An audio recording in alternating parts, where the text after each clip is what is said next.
Yung isang linggo ka lang hindi nakapaglinis, tignan nyo kung gaano kakapal yung mga dumi dito sa mga figures na to. Yan pa lang yan.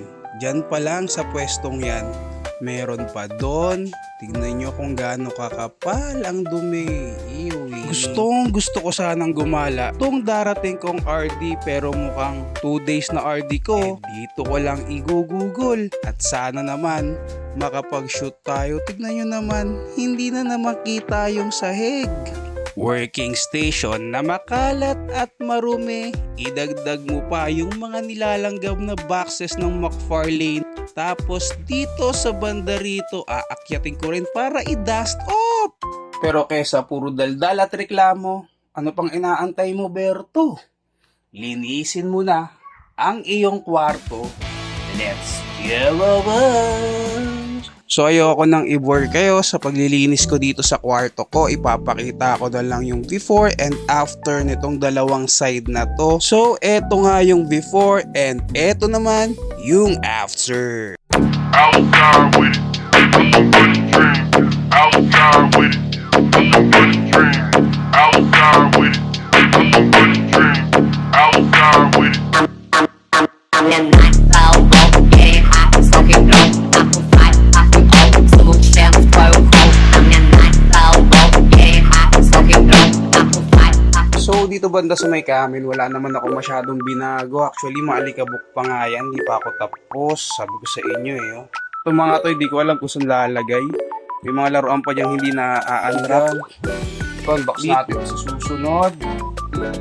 Dinisplay ko yung onting Mario kasama ng Funko Pop. Tapos ito si Zelda, tsaka si Link.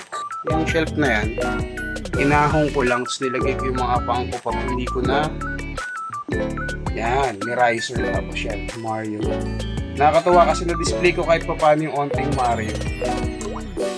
Tapos dito, random stuff.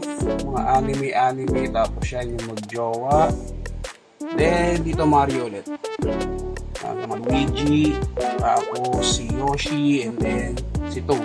Tapos ito, nakalimutan yung pangalan nito sa movie. Yung ibang QP, dito ko na lang nilagay sa kung ano man tawag yun sa ilalim na yan, sa ibabaw lang nung ating Goku Shriner. Then dun sa may taas ko makikita ninyo yung Lego dyan. Yan yung binili ko sa Japan Home for 88 pesos. Nonsense yung pricer, digital ito. Itong DC, nire-arrange ko lang ng onte. Dust off yan. Bilisan na natin kasi yan lang din naman yung makikita ninyo. Paulit-ulit lang din. Ito, kinabit ko na yung X-Men Composer. Medyo out of place siya pero okay na din kasi yung mga anime yung katabi niya. So yun, wala na yung Jujutsu rito. Kita ninyo ron sa may montage. Nilipat ko siya doon. At naiirita ako kasi ang laki ng gap na nangyari dito sa gitnang to. Nagkamali yung sukat ng tensiometer natin. Dito wala naman akong binago kasi tinatamad pa ako mag-dust off niyan. Tinamad din ako mag-dust off niyan. Dami yan eh. Papanik pa ako, bababa, papanik, bababa, diba? So yun, pagod ang Bertoman TV nyo, next RD na ulit tapusin yung mga dapat tapusin pero back to square one yung dust off natin kasi mabilis alikabukan yung mga yan. So, night.